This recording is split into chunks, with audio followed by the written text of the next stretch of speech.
हे साधु बाबा, गांव में एक चुड़ैल आतंक मचा रही है। उस चुड़ैल के पास एक खतरनाक मशीन है जिसकी सहायता से वह चुड़ैल गांव में आग बरसा रही है। आप एक बार की कहानी है। एक बार एक रोबोट वाली चुड़ैल एक गांव में हमला कर देती है। वह चुड़ैल उस रोबोट के अंदर बैठकर उसे ऑपरेट करती है और गांव में हर तरफ तबाही मचाती है। उस रोबोट वाली चुड़ैल के आ जाने से गांव में हाहाकार मच जाती है। उस विशाल रोबोट को देखकर गांव वाले डरकर इधर उधर भागने लगते हैं। अरे भागो भाई भागो, अरे गांव वालों भागो।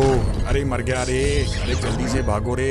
ये कैसी मुसीबत है भाई, आज तो यह चुड़ैल न जाने कौन सी मशीन लेकर आई है जो आग उगलती है। भागो मूर्ख गाँव वालों, भागो। कहाँ पर जाओगे? आज मैं किसी को नहीं छोड़ूंगी, सबको जलाकर राख कर दूंगी। बहुत दिनों से मुझे इस दिन का इंतजार था। आज मैं तुम सबको अपना गुलाम बना लूंगी। सभी गांव वाले भागकर उस गांव के सरपंच के पास आ जाते हैं और सरपंच को गांव में आई मुसीबत के बारे में बताते हैं। सरपंच जी, हमारी मदद कीजिए। एक रोबोट वाली चुड़ैल हमारे गांव में घुस आई है। उसने हमारे पूरे गांव में तबाही मचा रखी है। वह एक एक करके हमारे सभी घरों को जला रही है। गांव वालों की बात सुनकर सरपंच कहता है, गांव वालों, तुम चिंता मत करो, मैं अभी उस चुड़ैल को रोकता हूँ। ऐसा कहकर वह सरपंच अपने कुछ मुस्टंडों के साथ उस रोबोट वाली चुड़ैल के पास आ जाता है जहां वह चुड़ैल काफी तबाही मचा चुकी थी।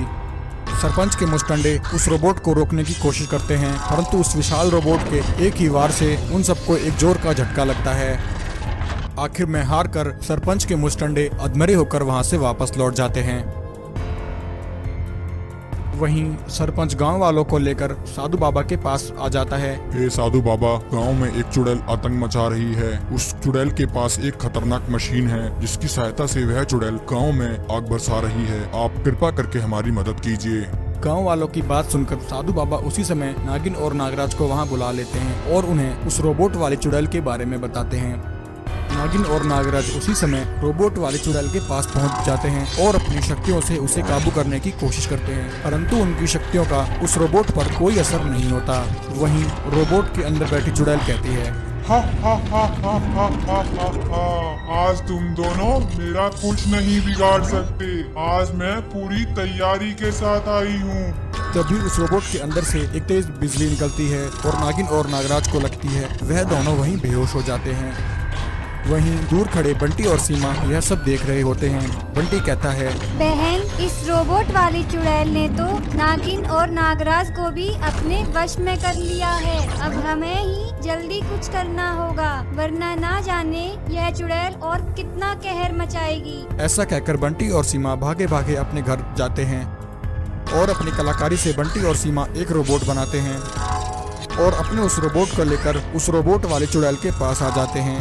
बंटी अपने रोबोट को हमला करने के लिए कमांड देता है। बंटी का रोबोट चुड़ैल के रोबोट पर हमला करता है। उन दोनों रोबोट के बीच जमकर मुकाबला होता है। वह दोनों रोबोट दूसरे पर जोर जोर से वार करते हैं। तभी बंटी का रोबोट चुड़ैल रोबोट पर जोर से एक वार करता है और चुड़ैल का रोबोट वहीं धराशायी हो जाता है और नष्ट हो जाता है। रोबोट के नष्ट होते ही चुड़ैल रोबोट से बाहर आ जाती है और देखती है कि उसका रोबोट अब नष्ट हो चुका है और बिना रोबोट के वह अब कुछ नहीं कर पाएगी। ऐसा सोचकर वह चुड़ैल वहां से भाग जाती है। ऐसा कहकर वह चुड़ैल और उसके शैतान उन सभी चरवाहों को पकड़ लेते हैं और उन्हें अपने साथ ले जाते हैं।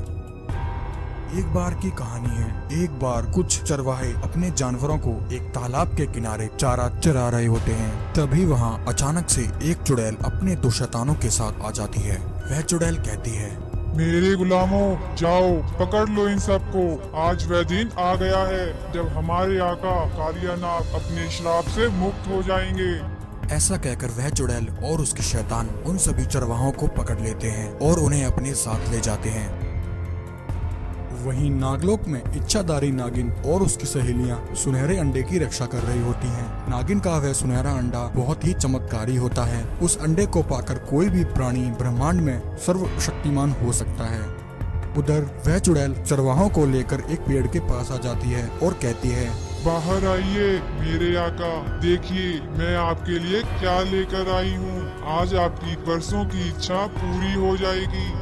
चुड़ैल की आवाज सुनकर कालिया नाग गुस्से से बाहर आता है। क्या हुआ चुड़ैल, तुमने मुझे नींद से क्यों जगाया? चुड़ैल कहती है, मेरे आका, यह देखिए, आपकी इच्छा अनुसार मैं आपके लिए 3 मनुष्य ले आई हूँ।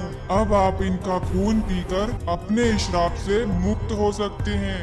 उन तीनों चरवाहों को देखकर कालिया नाग बहुत ही खुश होता है। शाबाश चुड़ैल, आज तुमने अपनी वफादारी साबित कर दी। मैं इस शरीर से तंग आ चुका हूँ। मुझे अपना असली रूप पाकर उस इच्छाधारी नागिन से बदला लेना है। मैं उस नागिन के सारे खानदान का सर्वनाश कर दूंगा।